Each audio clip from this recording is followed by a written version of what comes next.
Article 1. The Economics and Ecology of Mangrove Forests. Mangrove forests are unique coastal ecosystems found in tropical and subtropical regions around the world. These forests consist of salt-tolerant trees and shrubs that grow in intertidal zones, where land meets the sea. Mangroves are adapted to challenging environmental conditions such as fluctuating tides, saline water, and oxygen-poor soils. Over time, scientists and policymakers have increasingly recognized mangrove forests not only for their ecological importance, but also for the economic benefits they provide to human societies. The study of mangrove ecosystems illustrates how environmental conservation and economic development can intersect. One of the most notable characteristics of mangrove trees is their specialized root systems. Many species develop aerial roots that extend above the water or soil surface, allowing them to obtain oxygen in environments where the soil is waterlogged and lacks sufficient air. These roots also help stabilize the surrounding sediment, preventing erosion along coastlines. As a result, mangrove forests play a crucial role in protecting coastal areas from storm surges, strong waves, and flooding. Communities located near mangrove ecosystems often experience less damage during extreme weather events compared to areas where mangroves have been removed. Mangrove ecosystems also support a remarkable diversity of plant and animal life. The complex network of roots provides shelter and breeding grounds for numerous marine species, including fish, crabs, and shrimp. Many commercially valuable fish species spend part of their life cycle in mangrove habitats before migrating to deeper ocean waters. Because of this ecological function, mangroves are often described as nursery grounds for marine life. By sustaining fish populations, mangrove forests indirectly support fishing industries that provide food and employment for millions of people worldwide. In addition to supporting fisheries, mangrove forests contribute significantly to global carbon storage. Through the process of photosynthesis, mangrove trees absorb carbon dioxide from the atmosphere and store it in their biomass and surrounding soil. Scientists refer to this phenomenon as blue carbon, a term used to describe carbon captured by coastal ecosystems such as mangroves, seagrasses, and salt marshes. Research has shown that mangrove soils can store large quantities of carbon for long periods of time, making these ecosystems an important natural tool for mitigating climate change. Despite their environmental and economic value, mangrove forests have declined significantly in many regions during the past century. One major cause of mangrove loss is coastal development. As urban areas expand, mangrove forests are often cleared to make space for housing, ports, roads, and tourism infrastructure. In some countries, mangrove ecosystems have also been removed to create aquaculture farms, particularly for shrimp production. Although aquaculture can generate short-term economic profits, it often leads to long-term environmental degradation and the loss of natural coastal protection. The destruction of mangroves can have serious consequences for local communities and national economies. Without the protective barrier formed by mangrove forests, coastlines become more vulnerable to erosion and storm damage. Fisheries may also decline as marine species lose critical breeding habitats. These environmental changes can reduce food security and economic stability in coastal regions that rely heavily on fishing and tourism. Consequently, the loss of mangrove ecosystems may ultimately create economic costs that exceed the short-term benefits gained from development. In response to these challenges, many governments and environmental organizations have begun implementing mangrove conservation and restoration programs. Restoration projects typically involve planting mangrove seedlings in degraded coastal areas or protecting existing forests from further damage.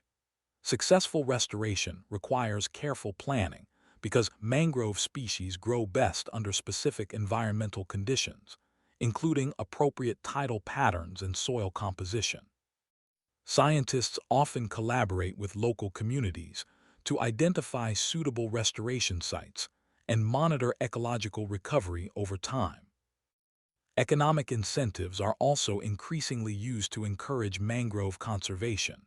For example, some international climate initiatives provide financial support to countries that protect or restore coastal ecosystems capable of storing large amounts of carbon. Additionally, ecotourism programs centered on mangrove forests have emerged in certain regions. Visitors may participate in guided boat tour, wildlife observation, or educational programs that highlight the ecological importance of these environments. Such initiatives can generate income while promoting environmental awareness and conservation. Ultimately, mangrove forests demonstrate the interconnected relationship between ecological systems and human economies. These ecosystems provide coastal protection, support biodiversity, sustain fisheries, and contribute to climate regulation through carbon storage.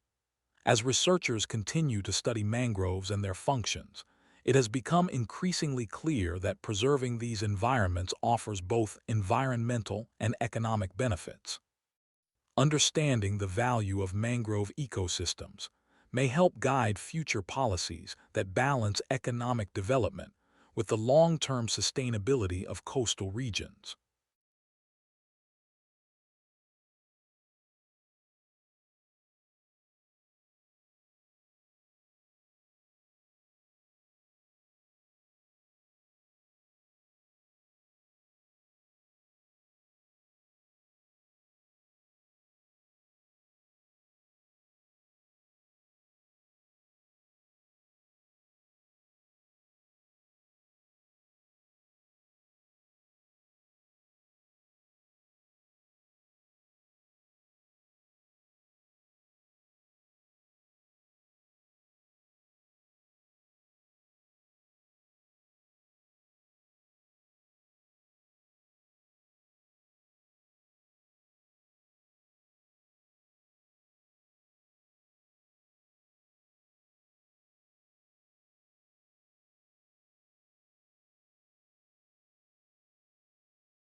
Article 2.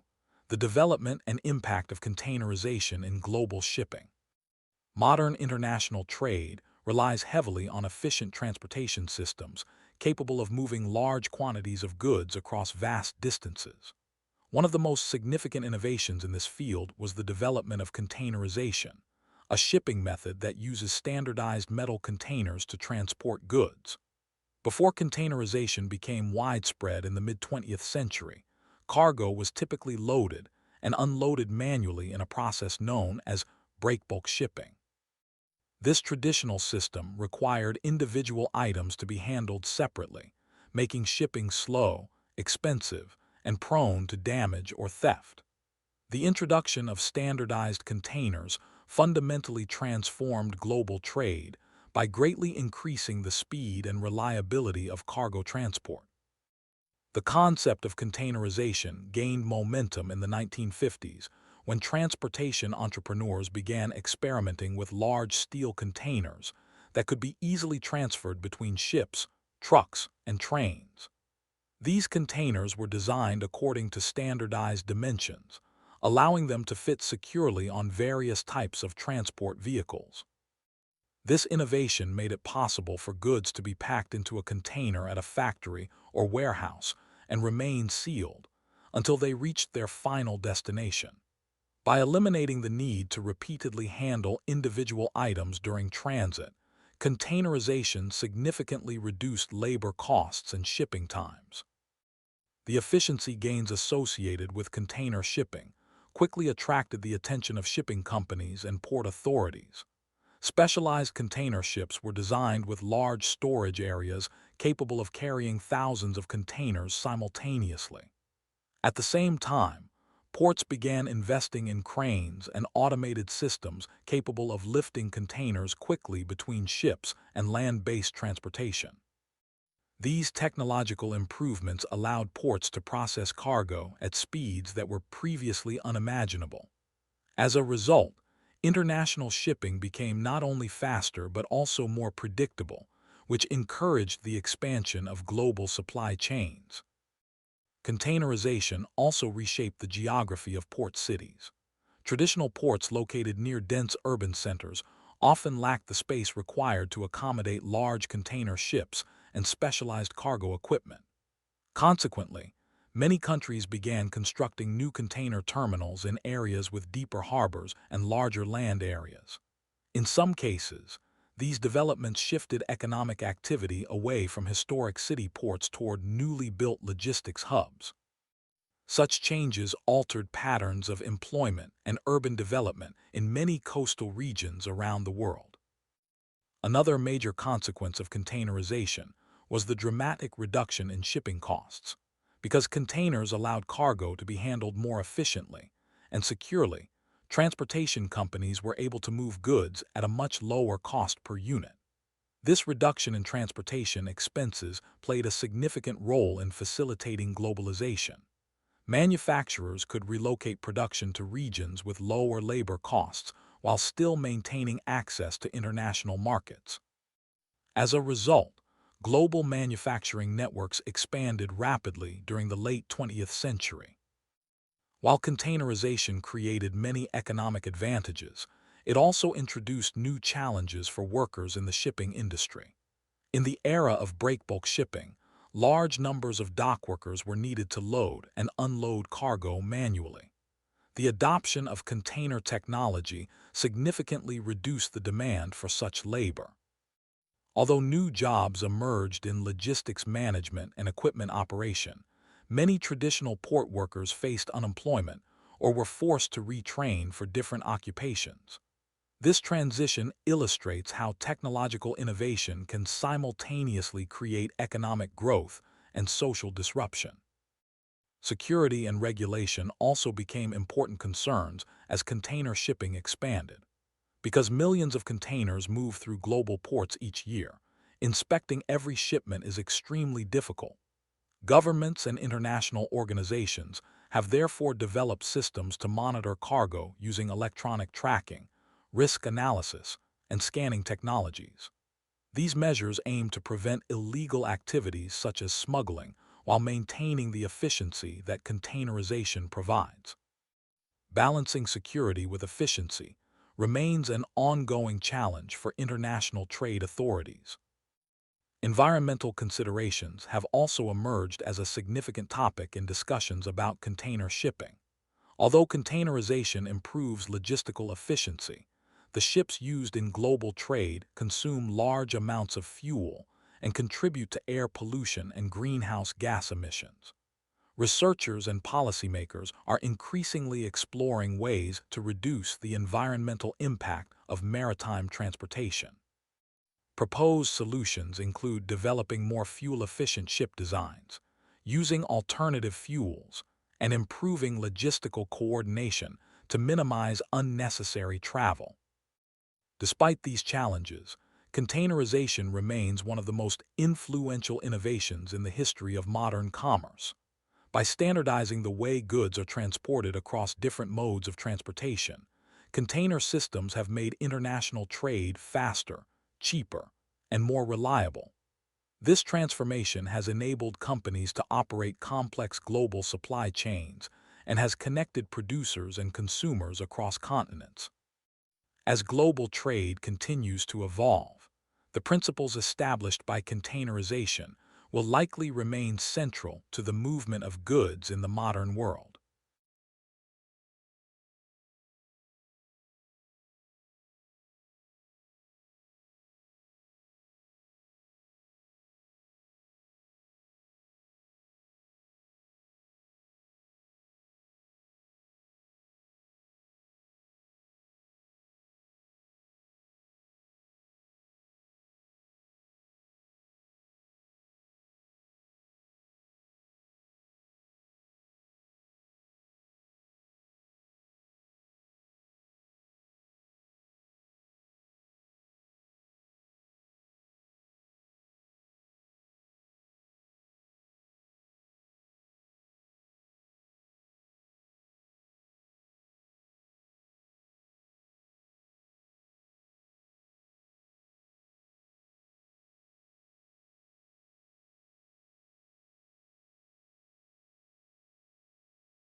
Article 3.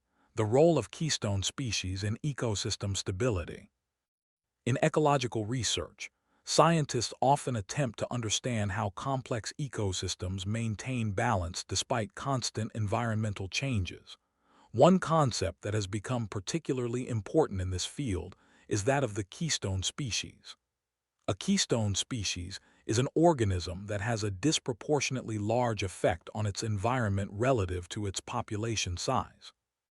Although many species contribute to the functioning of ecosystems, keystone species play a uniquely influential role in shaping the structure and stability of ecological communities.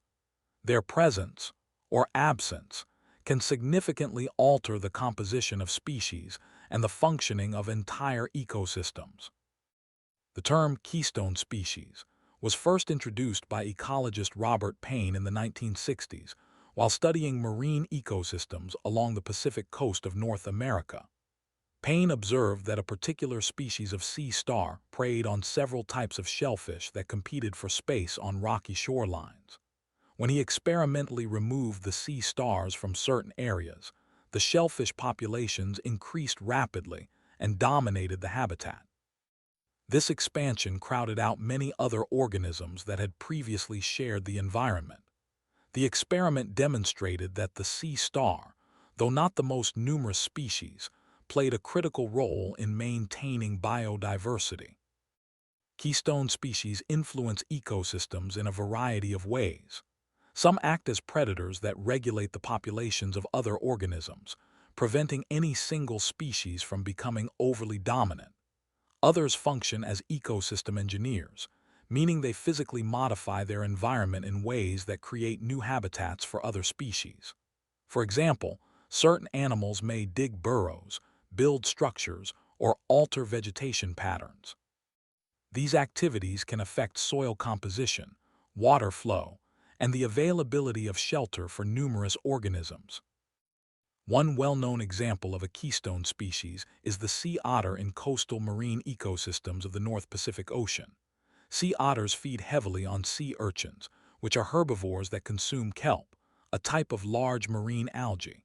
In areas where sea otters are abundant, they keep sea urchin populations under control. This allows kelp forests to flourish. Kelp forests provide habitat and food for a wide variety of marine organisms, including fish, invertebrates, and marine mammals. Without the presence of sea otters, sea urchin populations can increase dramatically, leading to the destruction of kelp forests. Keystone species are not limited to predators. Some plants can also play critical ecological roles. For instance, certain large tree species in tropical forests produce fruits during seasons when other food sources are scarce.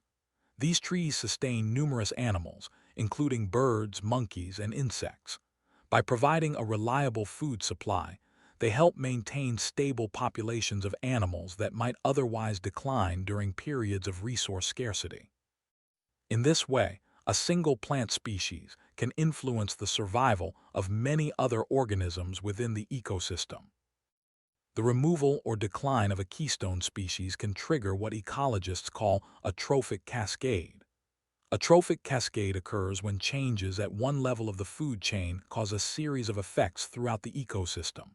For example, if a top predator disappears, the populations of its prey species may grow rapidly. These prey species may then consume more vegetation or smaller animals, altering the entire ecological structure. Such cascading effects demonstrate how closely interconnected species are within ecological systems. Human activities have sometimes unintentionally disrupted ecosystems by removing or reducing keystone species.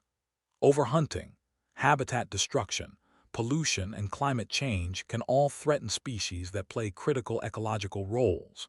When these organisms decline, ecosystems may experience reduced biodiversity, altered food webs, and decreased resilience to environmental changes.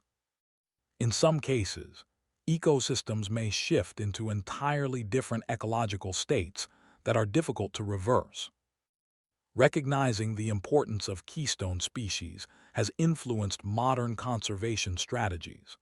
Environmental scientists increasingly prioritize the protection of species that have particularly strong ecological impacts. By safeguarding these organisms, conservation efforts can indirectly protect many other species that depend on the same ecosystem. In certain cases, conservationists have even attempted to reintroduce keystone species into regions where they had previously disappeared, with the goal of restoring ecological balance. The concept of keystone species highlights the intricate relationships that define natural ecosystems. It demonstrates that ecological stability often depends not simply on the number of species present, but on the specific roles those species perform. By studying and protecting organisms that exert a powerful influence on their environments, scientists and policymakers can better understand how ecosystems function and how they might be preserved in an increasingly changing world.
Article 4.